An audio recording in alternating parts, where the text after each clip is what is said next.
اعوذ باللہ من الشیطان الرجیم بسم اللہ الرحمن الرحیم رب اشرح لی صدری ویسر امری واحلل عقدۃ من لسانی یفقہوا قولی اما بعد فاعوذ باللہ من الشیطان الرجیم بسم اللہ الرحمن الرحیم ان اللہ وملائکتہ یصلون علی النبی یا ایھا الذین آمنوا صلوا علیہ وسلموا تسلیما اللہم صلی علی محمد وعلی آل محمد کما صلیت علی ابراہیم وعلی آل ابراہیم انک حمید مجید اللہم بارک علی محمد وعلی آل محمد کما بارکت علی ابراہیم وعلی آل ابراہیم انک حمید مجید صدق اللہ العظیم۔ آج 12 ربیع الاول ہے، نبی کریم صلی اللہ علیہ وسلم کی پیدائش کا دن ہے اور 9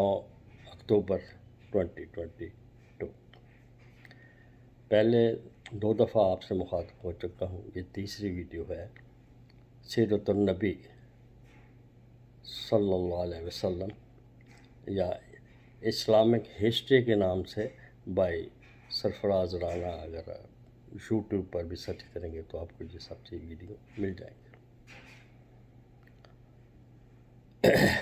اس سے پہلے ہم ذکر کر چکے ہیں حضرت ابراہیم علیہ السلام جب حضرت اسماعیل علیہ السلام کو مکہ مکرمہ میں چھوڑ کر گئے تھے حضرت حاجر علیہ السلام کے ساتھ، ان کی والدہ کے ساتھ، اور وہ صفا مروہ کا واقعہ اور وہ سارا آب زمزم تک ہم پہنچے تھے۔ تو آج ہم اس سے آگے ڈسکس کریں گے کہ تاریخ اسلام میں پھر اس کے بعد کے واقعات جو ہیں وہ آپ کی گوش گزار کروں گا، اور ان واقعات کا مقصد صرف یہی ہے کہ ہم اپنی زندگی میں ان سے سبق سیکھیں اور جو اللہ اور رسول کے احکامات ہیں ان پر عمل کریں اور اپنی زندگی کو اسلام کے طریقے کے مطابق نبی کریم صلی اللہ علیہ وسلم کے بتائے ہوئے راستوں پر عمل کر کے گزاریں۔ تو حضرت اسماعیل علیہ السلام کو چھوڑ کر جب ابراہیم علیہ السلام واپس چلے گئے تو وہاں پر جو یہ نبی کریم صلی اللہ علیہ وسلم کی پیدائش کے پہلے کے واقعات ہیں، ان میں سے 3 اہم واقعات جو ہیں وہ بہت اہم ہیں، باقی چھوٹے تو اور بھی ہیں، لیکن سب سے امپورٹنٹ جو واقعہ ہے وہ ہے حضرت اسماعیل علیہ السلام اور حاجر علیہ السلام کا مکہ میں رہنا، اور پھر جرہم قبیلے کا وہاں پر آنا، اور اس کے بعد خانہ کعبہ پر اس کے ابرہا نامی شخص جو ہاتھیوں کا ایک بہت بڑا لشکر لے کر اس کو مسمار کرنے کے لیے آ گیا تھا، وہ واقعہ وہ پہلے ہم ڈسکس کر چکے ہیں۔ تو آج ہم اسماعیل علیہ السلام وہاں پر رہنے لگے، پانی مل گیا، کھجوریں مل گئیں، اللہ کی رحمت ہو گئی، اور آپ خوش و خرم زندگی بسر کرنے لگے۔ اسی دوران کچھ عرصہ کے بعد ایک جرہم نامی قبیلہ وہاں کے قریب سے گزرا، تو اس نے دیکھا کہ پرندے یہاں پر پرواز کر رہے ہیں، تو وہ سمجھ گئے کہ یہ پانی ہے۔ تو ریگستان میں پانی کا ملنا ایک بہت ہی بڑا معجزہ اور بہت بڑی نعمت تھی، چنانچہ وہ جرہم آپ کے پاس ان کے سردار آ گئے اور پیغام بھیجا حضرت حاجرہ علیہ السلام کو، جو ان کو حاجر بھی کہتے ہیں، کہ ہم یہاں پر قیام کر سکتے ہیں۔ تو آپ نے کہا کہ ٹھیک ہے، آپ بہت خوش ہوئیں کہ چلیں ہمیں سوسائٹی مل جائے گی، رہنے بہنے کے لیے لوگ مل جائیں گے، آپ اکیلے تھے، تو آپ نے اجازت دے دی، لیکن ان سے کہا کہ یہ پانی جو ہے وہ میرا ہوگا، اس پر میرا حق ہوگا، آپ پئیں، استعمال کریں، لیکن یہ میری ملکیت ہوگا۔ چنانچہ وہ سردار جو جرہم تھا وہ مان گیا اور وہاں پر رہنا شروع کر دیا۔ اور اسی دوران پھر حضرت اسماعیل علیہ السلام کی وہاں شادی بھی ہوئی، اور اس کے بعد اسماعیل علیہ السلام کی عمر 137 سال بتائی جاتی ہے، آپ 137 سال پر وہاں رہے، اور پھر اسی دوران حضرت ابراہیم علیہ السلام آئے، اور وہ واقعہ جو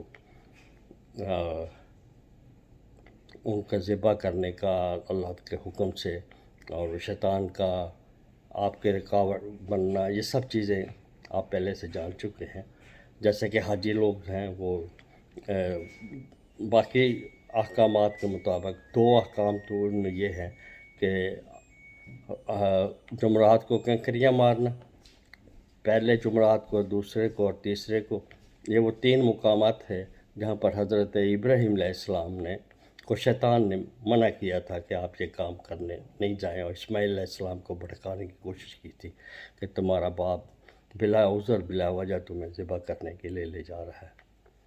تو یہی وہ 3 مقامات تھے جن پر حضرت ابراہیم علیہ السلام نے لا حول ولا قوت الا باللہ،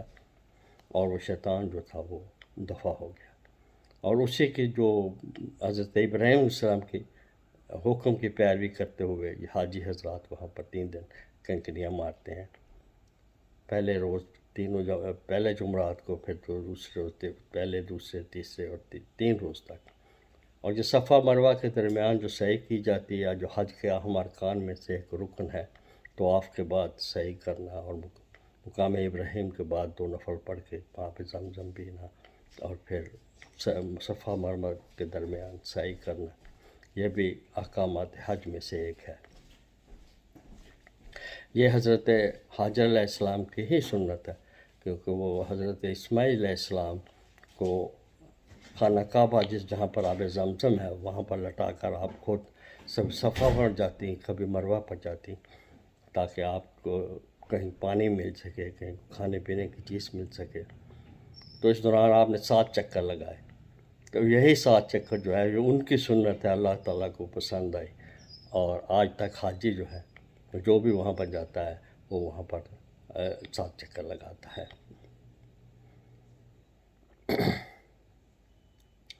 تو یہ حج کے رکنوں میں سے ایک رکن ہے. ان الصفا والمروۃ من شعائر اللہ فمن حج البیت او اعتمر فلا جناح علیہ ان یطوف بہما ومن تطوع خیرا ان اللہ شاکر علیم. یہ سورہ بقرہ میں بھی اللہ تعالیٰ کے احکام میں سے ہے.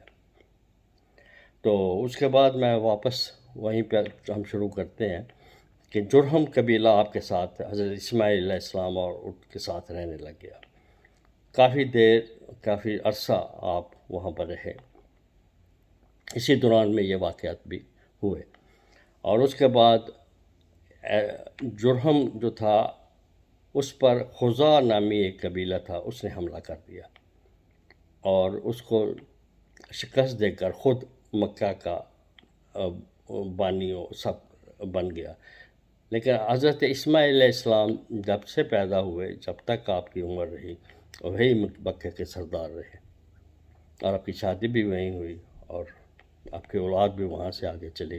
جن میں سے آگے چل کر عبد المناف اور آئے، جن میں سے رسول اللہ صلی اللہ علیہ وسلم کی پیدائش عبد المطلب اور عبداللہ آپ کے والد سے ہوئی. یہ سب واقعات ہوئے. تو پھر اس نے جب خزاع نے حملہ کیا جرہم پر، تو جرہم نے جاتے ہوئے حجر اسود کو بھی توڑ لیا، نکالا وہاں سے، آب زمزم کے کنویں میں پھینک دیا، آب زمزم کو پتھروں اور مٹی کے ساتھ بھر دیا اور اس کو بند کر دیا، اور مسمار کر کے بند کر کے وہ چلا گیا. اب خزاع کو اس بات کا علم نہیں تھا، لیکن اس کے بعد یہ 300 سال تک یہ کنواں بند رہا آب زمزم کا. کسی کو خبر نہیں تھی کہ یہ کہاں پر ہے اور کیا ہوا. تو یہ واقعہ جو ہے نا یہ بڑا امپورٹنٹ تھا. تو ایک حضرت عبد المطلب جو نبی کریم صلی اللہ علیہ وسلم کے دادا تھے، ان کو خواب میں دکھایا گیا کہ ایک کوہ جو ہے چونچ مار رہا ہے ایک جگہ پر، اور کہہ رہا کہ یہاں سے پانی نکالو. پہلے دن خواب آئی یہی، دوسرے دن آئی، تیسرے دن آئی. تو حضرت عبد المطلب خواب میں ہی بول پڑے کہ وہ کہاں پر ہے. تو پہ آپ کو خواب میں ہی یہ اطلاع دی گئی کہ جہاں کنواں چونچ مار رہا ہے یہیں سے نکالو، یہ آب زمزم ہے. چنانچہ حضرت عبد المطلب اپنے بیٹے حارث کے ساتھ اس کی کھدائی شروع کر دی. کفار مکہ جو تھے وہ اس میں لڑائی کا بھی خطرہ پیدا ہوا. وہ کہنے لگے یہ پانی ہمارا ہے، لیکن عبد المطلب نے کہا کہ یہ پانی میرا ہے اور میں ہی اس کا مالک ہوں، مجھے یہ خواب آئی ہے، میں نے ہی اس کو نکالا ہے. یہاں تک کہ حضرت عبدالمطلب نے اللہ سے دعا کی کہ یا اللہ، اس ایک بیٹا تھا کہ اگر تم مجھے 10 بیٹے دے گے تو میں ایک بیٹا تمہاری راہ میں ذبح کر دوں گا۔ چنانچہ اللہ تعالیٰ کے حکم سے اللہ نے ان کو 10 کے بجائے 15 بیٹے دیے۔ جب 15 جوان ہو گئے تو آپ نے سب کو بلایا اور کہا کہ بیٹو، میں نے اللہ سے یہ عہد کیا ہے، منت مانی ہے کہ میں ایک بیٹے کو اللہ کی راہ میں ذبح کر دوں، تو کون اس کے لیے تیار ہے؟ تو وہ فرمانبردار بیٹھے تھے، سب نے کہا کہ ہم سب تیار ہیں، آپ جس کو کہیں گے وہ آپ اللہ کی راہ میں ذبح ہونے کے لیے تیار ہے۔ تو آپ نے کہا کہ نہیں، اس طرح نہیں، میں قرہ ڈالوں گا۔ اس وقت وہ قرہ کا ایک طریقہ تھا، انصاب لفظ آتا ہے قرآن میں پاک میں کہ رجسم من الانصاب، کہ یہ اللہ شیطانی کام ہے، یہ یعنی اللہ نے پسند نہیں کیا قرآن اندازی اور یہ ان چیزوں کو، فال وغیرہ نکالنے کو، لیکن اس وقت یہ رواج تھا تو یہ سلسلہ چلا۔ چنانچہ جب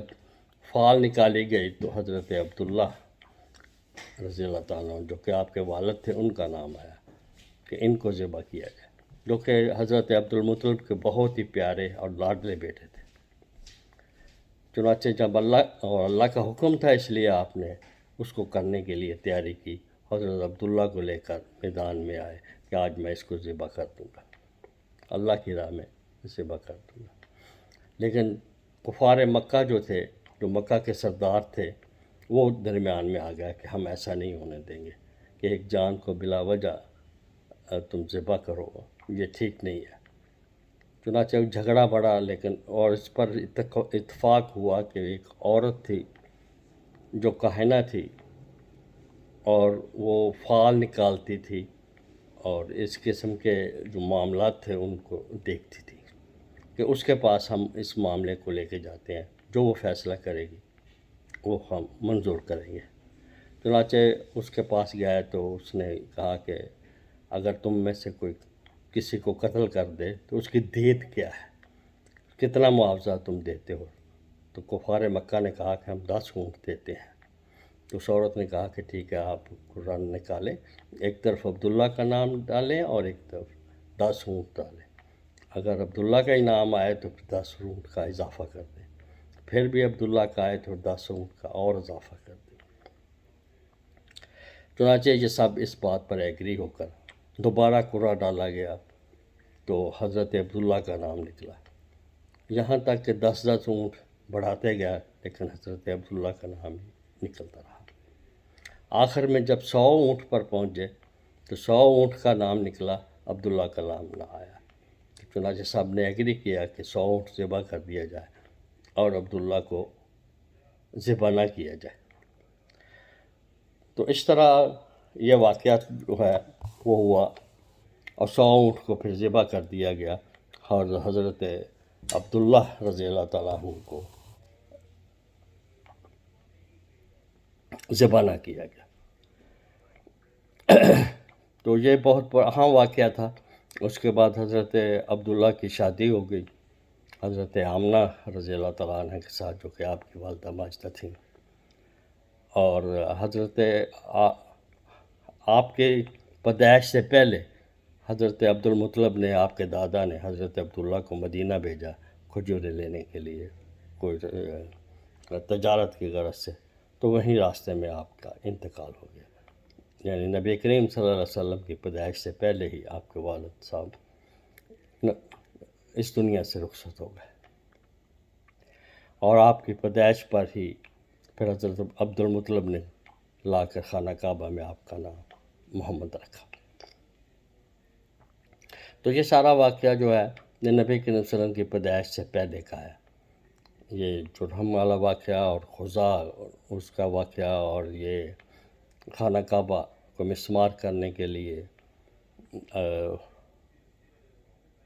ابرہہ نامی شخص جو یمن کا بادشاہ تھا وہ آیا تھا، وہ سارا یہی واقعہ آپ کے پیدائش سے پہلے ہی ہوئے تھے۔ اور نبی کریم صلی اللہ علیہ وسلم کی پیدائش سے پہلے کفار مکہ کی زندگی جو تھی وہ بہت ہی شرک والی، مشرکانہ، بت پرستی اور آپس میں لڑائی جھگڑے ان پر ہی منسلک تھی، اور نہایت ہی بری حالت میں، انتہائی جاہلیت کی حالت میں مکہ کے لوگ جو تھے وہ زندگی بسر کر رہے تھے۔ جیسے وہ کہیں پانی پینے پلانے پہ جھگڑا، کہیں گھوڑا آگے بڑھانے پہ جھگڑا، غرض یوں ہی ہوتی رہتی تھی تکرار ان میں، یوں ہی چلتی رہتی تھی تلوار ان میں۔